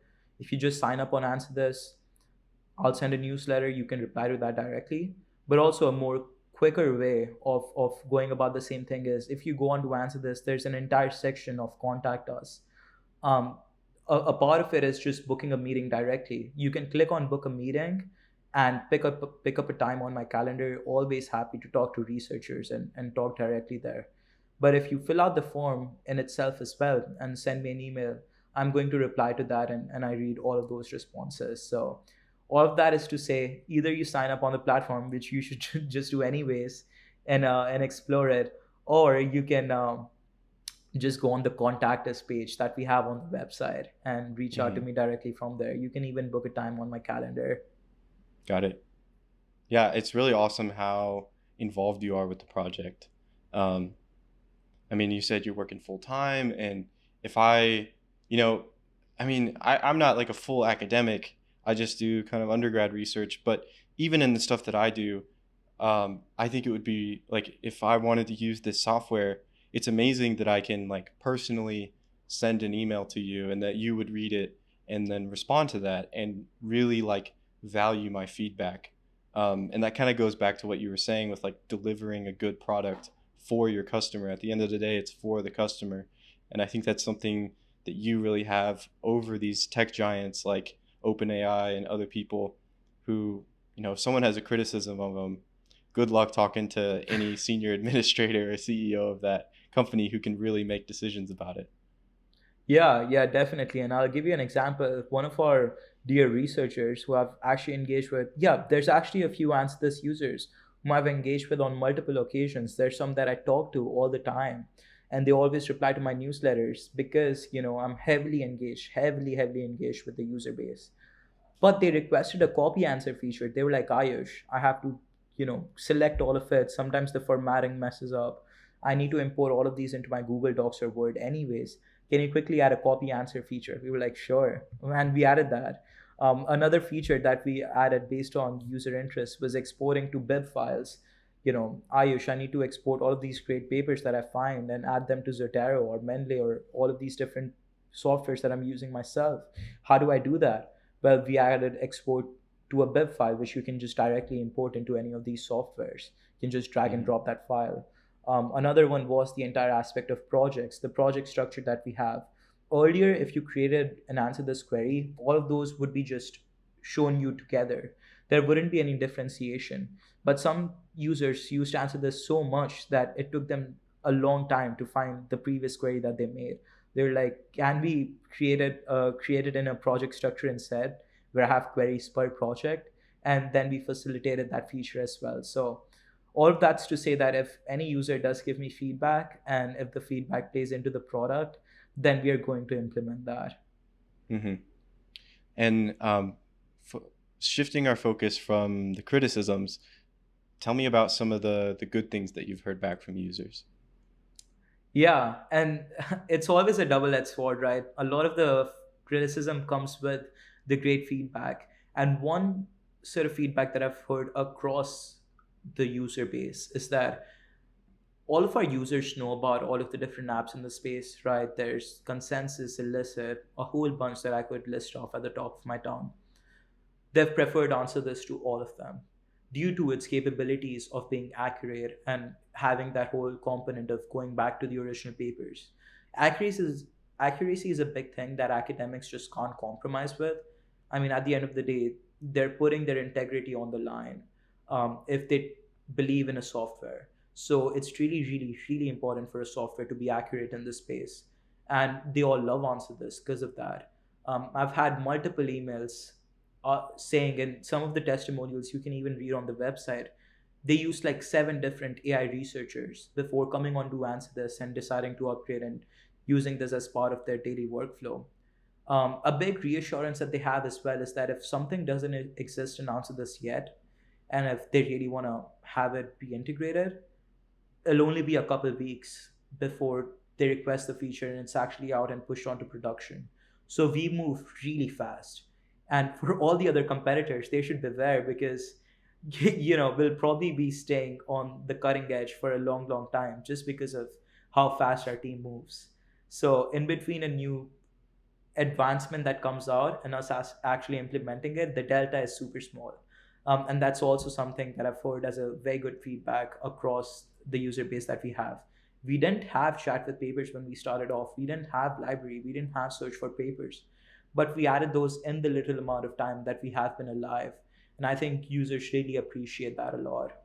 Hmm. I love the confidence. I love the enthusiasm.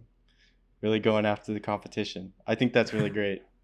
Um, just a question from my own curiosity is how you feel in your classes. I mean, you're still an undergrad, but you've already created a tech startup. I can't imagine walking into a class where it's like you're learning about coding and all these things, and you're like, yeah, I started my own tech startup. I'm doing all this, I'm doing all that. How do you feel whenever you're kind of taking classes like a normal student? Yeah, and I mean, I am a normal student at the end of the day. I still, try to go to at least as many classes as I can. Sorry to all the professors whose classes that I've missed. I can assure you it was for good reason. But yeah, I'd say entrepreneurship at the end of the day is not as glorious as people make it out to be.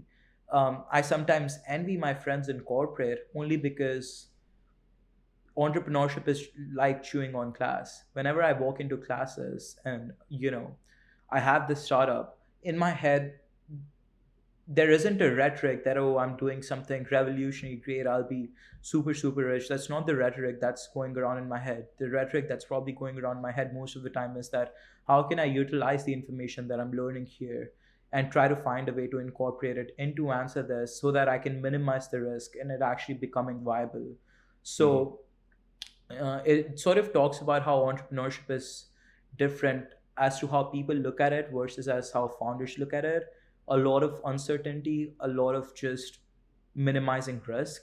So if I'm going to a new piece of knowledge dissemination, whether it's classes or a workshop or a webinar that I'm attending, the only thing that's going through my mind at that point is that, is the professor someone who can connect me with other people and I should talk to them about the venture and get introductions? Or is what they're teaching relevant enough to me in the space where I can take those ideas and incorporate them back into the startup? Entrepreneurship is all about constantly learning, whether it's in a classroom setting or outside. So yeah, I just try to learn as much as I can. And if I really feel like I'm not learn anything in a classroom, then I just don't attend that class. And that's why I said sorry in the first place to all the professors whose class I haven't attended. Hmm. Yeah, I love the determination and the focus, like you were saying earlier. I mean, you're really walking the walk and you're embodying what you were talking about earlier. Um, I think another thing I'm curious about is how exactly you manage your time when you're a full-time student, but you're also trying to start this startup. And I'm curious about any systems that you have in place to kind of manage your time. Well, the honest answer is it sucks, right? It absolutely is awful. It's miserable. Most days I wake up and essentially just keep working till the night. I take Yeah. some time out to gym anytime that I can get, but I would say the rest of it is really, really, really stressful. Every week I'm probably spending anywhere from 80 to 90 hours just constantly working. And that's right now. Whenever school is going on, it's even worse because I'm usually coding alongside when the class is going on if I figure out that the class is not talking about something relevant. Hmm. So I'd say for anyone who's going through this and is thinking, what am I doing wrong? Well, you're probably not doing anything wrong. It's just meant to be like this. If it's stressful and it's taking a lot of time, then you're probably working on a good problem because it should take a lot of time. Good things are not easy to come by. As far as how I balance this time, obviously time is a limited currency, and you want to optimize as much of it as possible, especially when you're creating a product. I really try to look at what's at the highest priority and what's going to give me the best ROI. So if working on a feature is going to give me the best ROI to match my objectives, then I'm probably going to work on that feature. But if in that time I figure out that marketing and really talking to the marketing team and advising them is going to be something that delivers me the best ROI on my time, then I'm probably going to do that instead. All of that is keeping in mind that the customer and the user is the most important. So if anything is hindering their own process, if there's any bugs to be squashed, I really um, put that at the top priority because I can't compromise with the user experience. That's just something that I personally follow. But outside of that, really just trying to see where is my time best utilized. And if I feel like I'm doing something that I shouldn't be doing, or if I'm making a decision that I probably shouldn't be making, or that I probably should have someone else make, then delegating that task is a big part. So, as much as it's managing my own personal time, it's really finding out what is the stuff that I can delegate and can I hire someone to delegate that stuff in the limited amount of resources that I have. Yeah, I love that. It's perfectly in line with most kind of very high functioning entrepreneur type people that I listen to on podcasts and all that stuff. I think all of that is really great, and I really commend all the work that you put in on this and in school. Very very impressive. I'm Thank you curious so much. how. Really appreciate it, by the way. Really, really appreciate it. Yeah, no problem, man.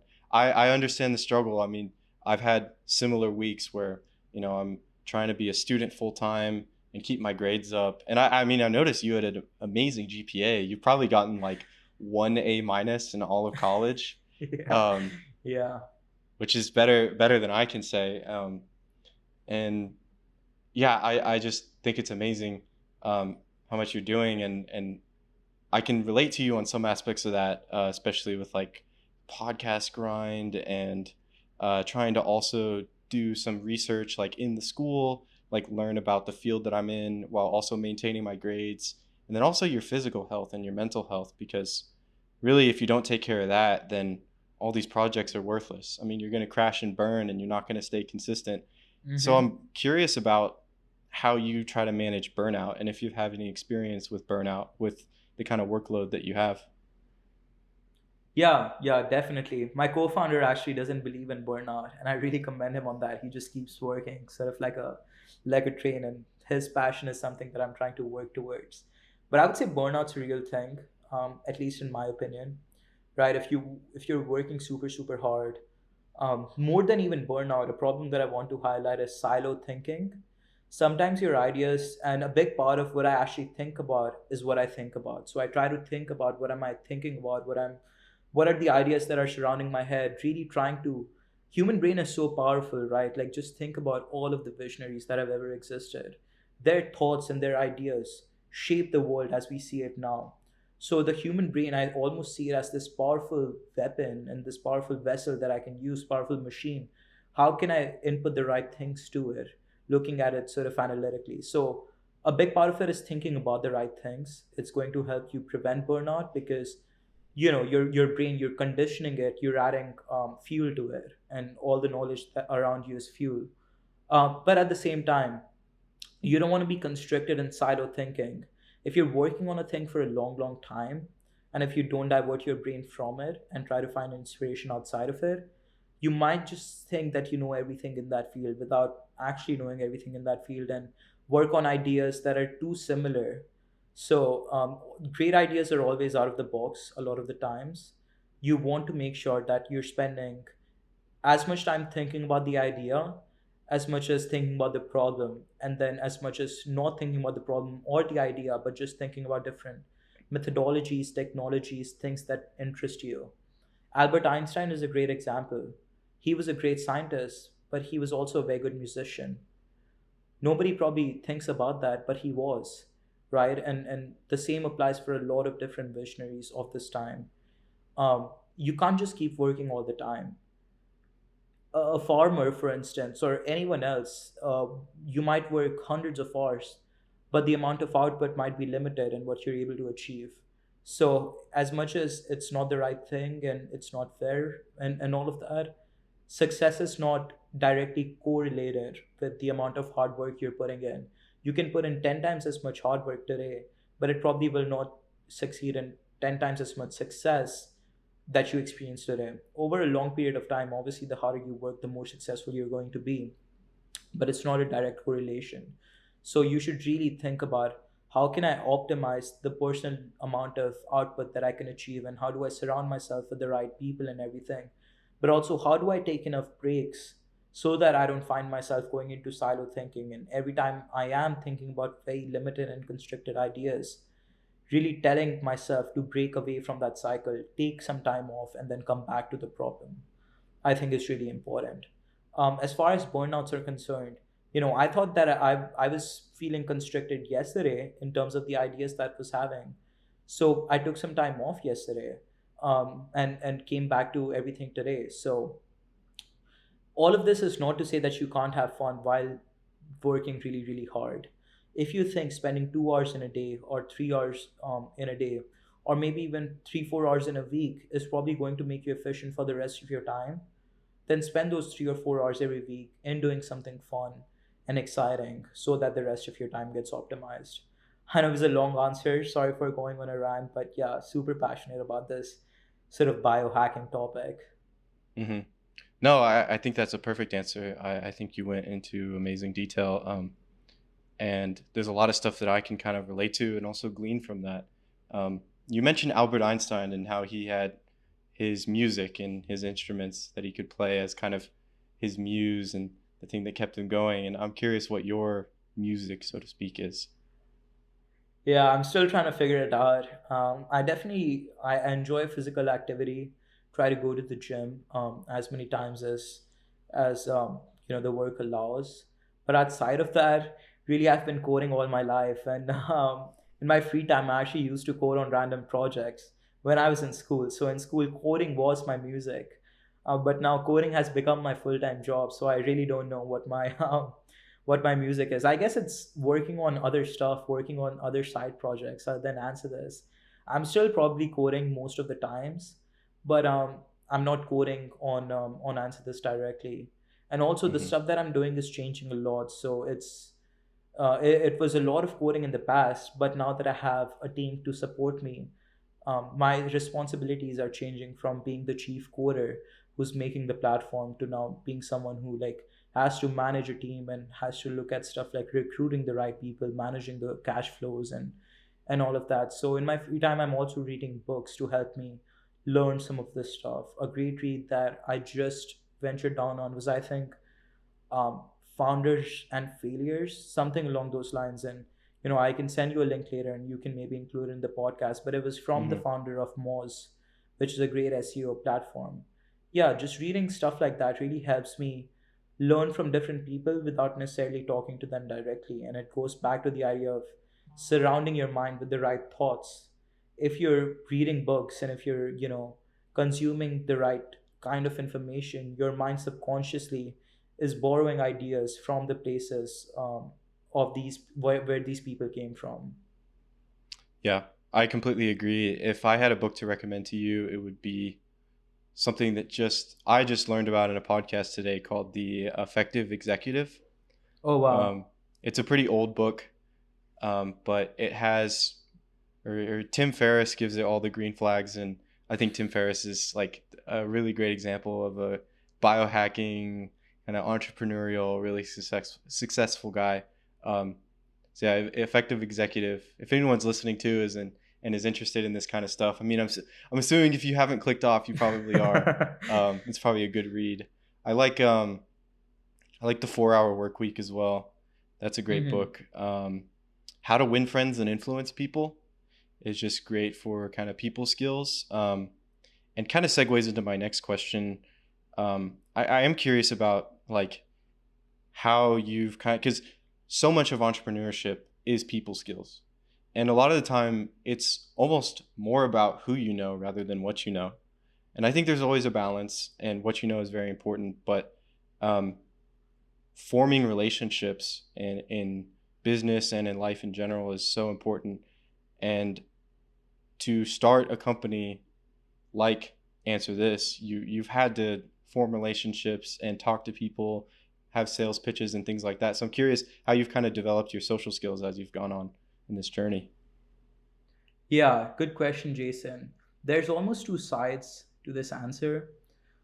First is really clarifying what type of relationships you need to have for a company, because a lot of people get it wrong. A lot of people think it's networking over a lot of beer and sort of just socializing and hoping that that brings up something. Sure, that does work in some of the cases. A lot of the times you're not actually doing that, but what you're doing instead is just trying to deliver as much value as you can to people around you who you think can deliver value to you, and trying to be in a relationship deficit in terms of what you ask from them. So if to someone you can offer them a lot of value and don't ask anything from them in return, they'll always feel compelled to help you in the future. It's something that even the accelerator that I'm doing right now, it's called Riot, great accelerator, great folks, by the way, is teaching us. The best way to form relationships is just provide immense value. If someone asks you to help them with something, do it. It's actually great. But if they're not asking you, go out of your way to try to help them. And if you do help all of these people in position, they're probably going to find ways to help you in return. That's why startup communities are as strong and vibrant as they are, because everyone is looking forward to helping everyone else. Now, as far as sort of the other aspect, right? How do I go about doing these things, and how have my social skills improved? I have started to look at relationships differently. I've started to cultivate them a lot more, and also the ones that I do have, really trying to put an effort into them and trying to make them stronger. A lot of these times, these relationships are actually like corporate relationships rather than just direct personal engagements. So even getting used to how personal engagements might differ from corporate engagements is super important. In each of these conversations, obviously there's the whole human aspect. You want to be genuine and all of these, but also you want to say the right stuff. You need to say the right stuff. And you need to say things that they will be impressed by and shows off your knowledge and authority without necessarily giving away too much at the end of the day, while still providing them immense value to the point where they will want to talk more to you and provide value back to you. So it's almost in some cases it's like playing chess, especially if you're talking to a large company. But if you just follow the principle of trying to provide the other person immense value, then you're probably going to get immense value in return. Yeah. Yeah. My philosophy has always been try to make it about them, not you. Hmm. And like you said, like give them give them something that they can benefit from. Like, yeah, you want to benefit, 10x from the exchange, but you want them to benefit 1000x, right? Yeah, yeah, straight on. I think that's really important. Even going into a conversation, and if they can really help you, try to help them first. Because after you help them, they're going to be way more likely to help you instead. Otherwise, you're just a stranger that they've met, right? How many times have you tried to get your friend, a random friend in internship versus a friend who has actually helped you in the past? You're just way more likely to help a friend who's helped you in the past. Hmm. And I have a couple quotes from different social media posts you've made. And I want to ask you, or I want to read them out and then ask you a little bit more and have you elaborate on them.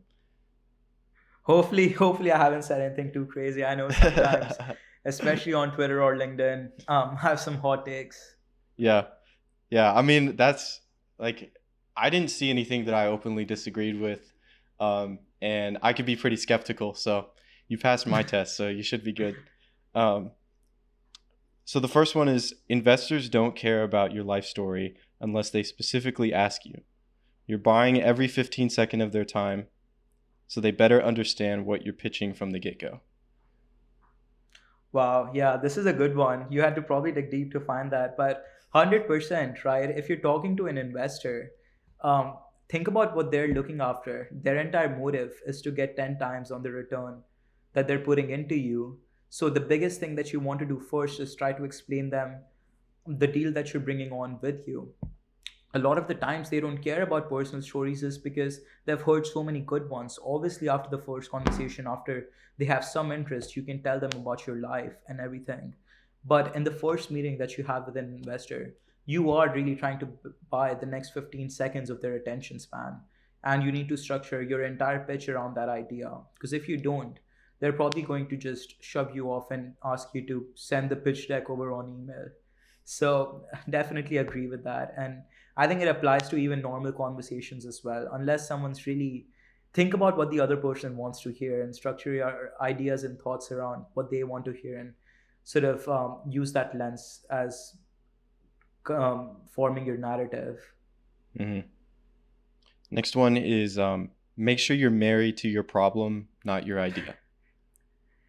Yeah, again, I think it's not my own thinking. It's definitely a dogma that a lot of entrepreneurs adopt, and I heavily agree with it. Ideas can be wrong. If someone told me today that answer this is going to be entirely replaced by this one technology that researchers just released, I wouldn't be upset because answer this is an idea, but the real problem that I'm trying to solve is helping researchers save time and helping them remove the grunt work. So if I just keep being married to the problem, I know if not today, then 10 days later, 10 years later, I will create something that will help solve that problem. So it's really important not to get married to an idea because there's so many fallacies that it introduces in your workflow. You will be resistant to change, you will be resistant to failing, and entrepreneurship is all about failing. And if you can't fail, you can't succeed. So I think getting married to your ideas is the biggest red flag to me. And even myself, I really try to disconnect the idea from the problem and try to think about how can I solve the problem rather than how can I make my idea better. Hmm. And tell me about this idea of writing your own code destroys your startup. Yeah, so it's actually, yeah, that's really good. That was almost a clickbait that I wrote, an idea Hmm. that I eventually talked about why I disagree with it. So a lot of people say don't write code at the beginning of your startup, because you would rather talk to your customers and all of those things instead, and just talk to your customers. I disagreed with this, and it was a hot take that I had. I actually said writing your own code at the start is probably a good thing and you should experiment. The main reason why I said so was because if you can get out a lot of the Whenever you're starting a new internet project, especially, and if it's a project that involves a lot of code, you will need to write a lot of things that are just grunt work. Setting up the login system, for instance, integrating that, setting up a homepage or at least a structure for your homepage, setting up a payment gateway. Most of the times you'll require that stuff. If you get that all of that stuff done early because you have a prototype, you can move fast so much quicker rather than having to do that stuff after you've already established a problem and now are in talks. After you've established a problem, your main idea should be how do I iterate super quickly across it. If you don't have all of these different pieces figured out before you actually start building on the actual idea and iterating on it itself, I think a lot of time might be wasted.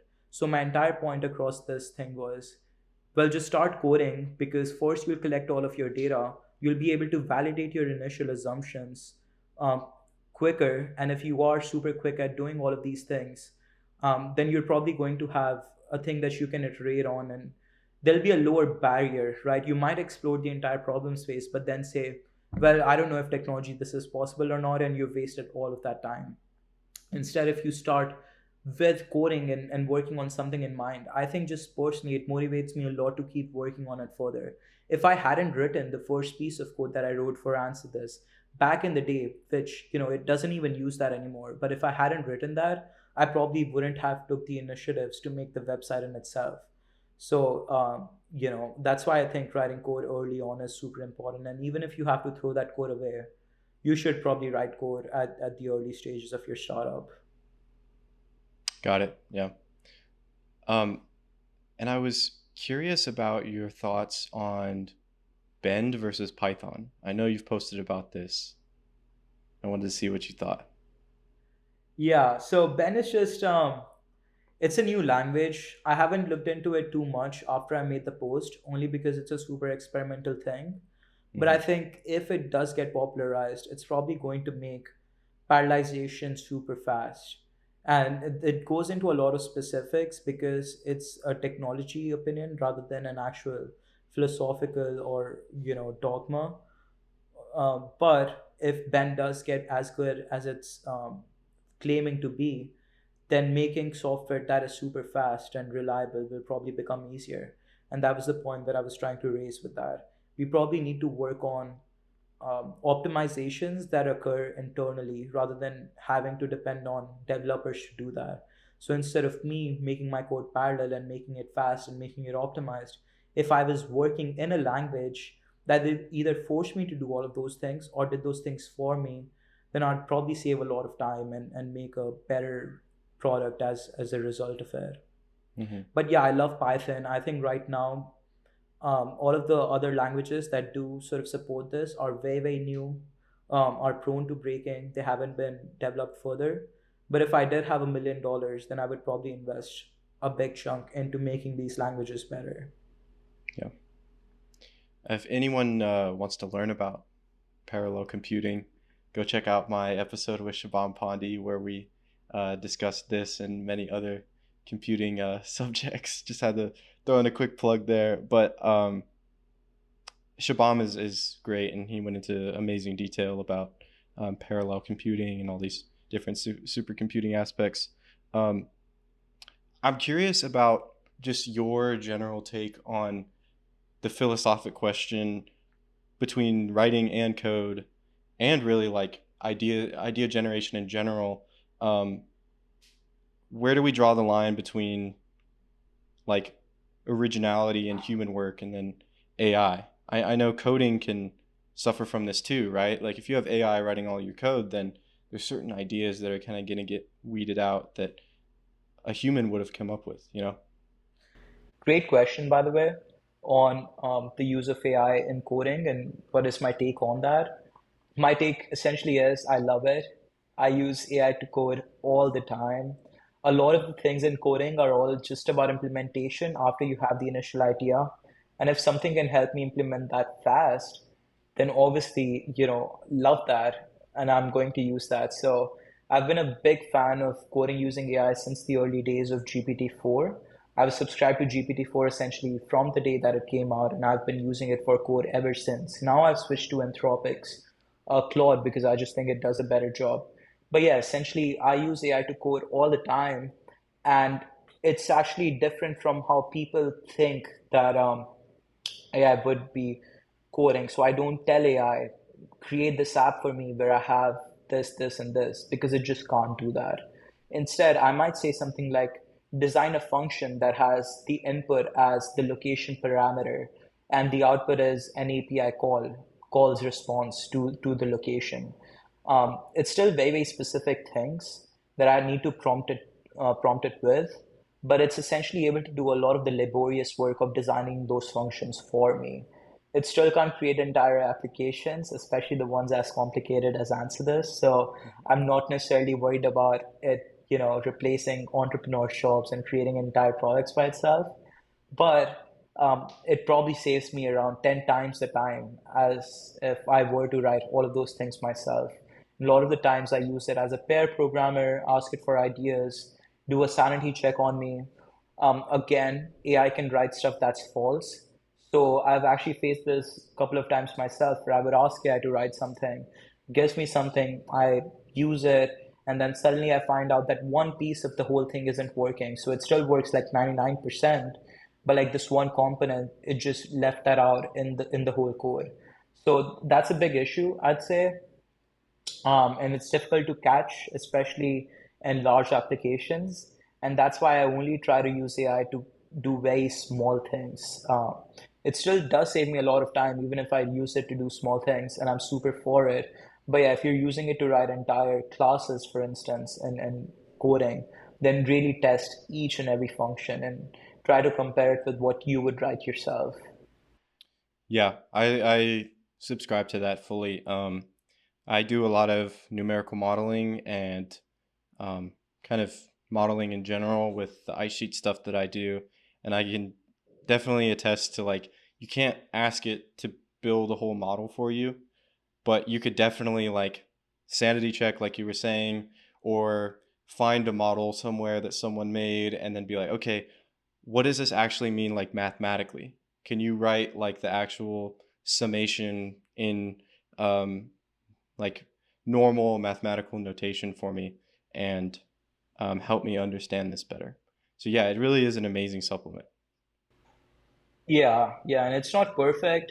It still doesn't give me the stuff that I'm looking for all the time, but models will get better. So I'm hopeful for how advanced they become in coding in the future. For anyone who's scared of this, I would say it only really pushes coders to be better. So a lot of the entry jobs might be replaced using AI, but what that means is now you're motivated enough to go out and actually learn more advanced stuff and think about theories and ideas way more than before. You could live on just writing basic Python code in the past, especially if you were new. Now you need to really, really know how to design algorithms if you want to succeed. So I almost see it as a good thing rather than a bad thing. Hmm. Yeah, you start to, I mean, it really upgrades everyone from having a very, um, I don't know, just like syntax understanding and like a systematic, this is how I do this thing, to like a more conceptual, you know, what is this thing actually, how is it interacting with this, how is it interacting with the hardware, Hmm. things like that. Yeah, and syntax, just as less relevant syntax is, probably the better, because a big thing where AI helped me was I was actually using. So when I started working on AnswerThis, I had to learn an entire new web technology for the entire front end experience.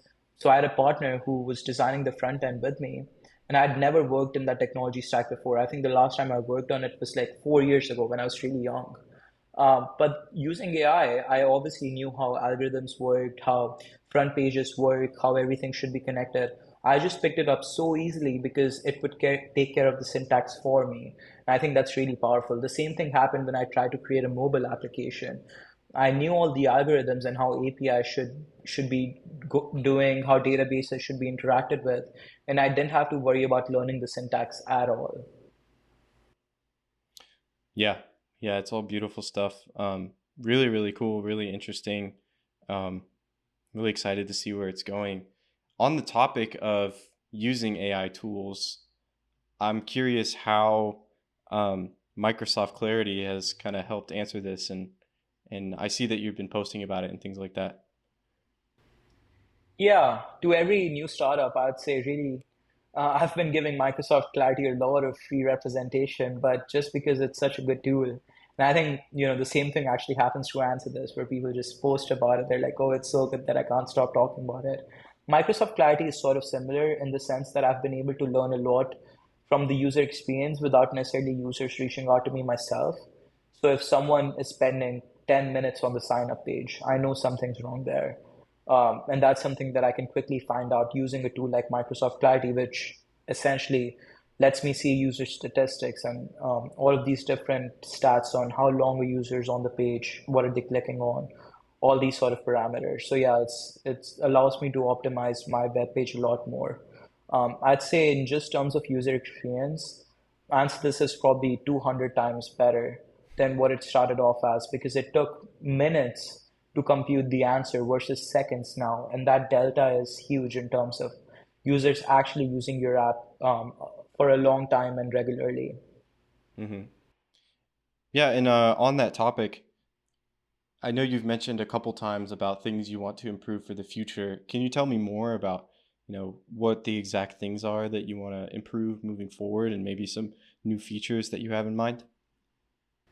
hmm So the overall vision really is to be able to compute entire articles using AnswerThis and be able to be very thorough in the sense that a systematic literature review is. So we're automating that process.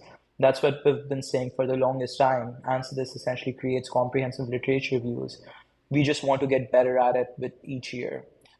In terms of short-term upgrades and features that we're looking to add tactically, I think the entire aspect of increasing precision by having multiple papers that you can extract common points from is a big area in construction for us and should be released relatively soon. And then some things that are just going to be integrated and ideas borrowed from other tools are lit maps. So if you click on an article and want to see what articles cited and what articles are they citing, and then all of this in a more visual interface, it's probably going to be something that we look to add and answer this as well. But yeah, right now, the highest priority task for us is working on that whole precision piece of extracting a data point across all the papers rather than just some of the papers and making that work beautifully with our comprehensive literature views. Hmm. Obviously, making the comprehensive literature views better as well. We actually don't want to work on a ton of features, rather using a more first principles thinking perspective on what is the problem that researchers are facing and how can we solve that.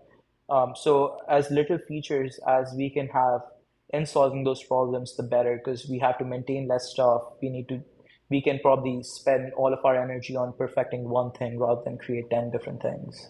Hmm.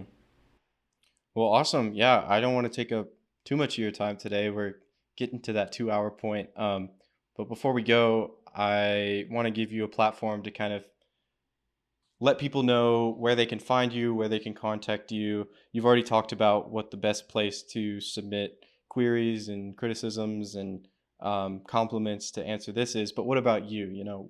What are you doing next and where are the best places to find you?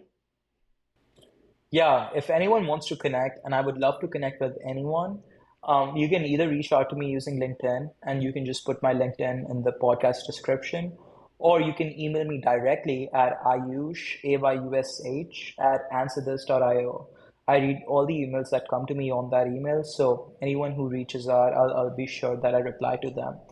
For the listeners of this podcast, I would love to offer them a special offer. If they want to upgrade to Answer This and if they like the platform, then I can create a custom coupon code for Heights of Humanity podcast. And I'll be relaying that to you with all of the offer details. So you'll probably get somewhere between 20 to 30% off if you use that coupon code and just want to do something for all the listeners that are coming from this platform. So Hmm. yeah, would love to talk to everyone. Just email me or book a meeting using the website. You can even go to my personal website. I know I haven't updated it in a long time. I probably should. But if you just go to gargayush.com, GARGAYUSH.com, and book a meeting from there, would happy to talk that way. Reach out to me on LinkedIn, email me directly. I post a lot of stuff on LinkedIn and Twitter. I'm just starting to get used to that. So if you want to hear my hot takes or the stuff that I have to say, I blabber a lot on these platforms, then come join me. And then if you have criticisms, feedback for Answer This, go leave it on the website, and I'll be sure to integrate it. Mhm. Well, awesome. Thank you so much for coming on. I I'm really, really impressed by all your hard work and all the projects you've been able to do. And I am really excited. I can't wait to see where Answer This goes. Super, super, super happy of you having me here. Thank you so much for giving me this platform. I'm really impressed by you as well. Love the podcast. I looked at a couple other episodes. I'll probably be listening to them on my next drive when I go down to my accelerator. So super, super happy to be in your network and get to know you and tell you a little bit about myself and obviously the listeners as well. Thank you so much for listening to me. And, hopefully I've said something that you might be able to take back and resonate with. Yeah, I know I gleaned a lot, and I'm sure the listeners did too. So, yeah, thank you. Thank you so much.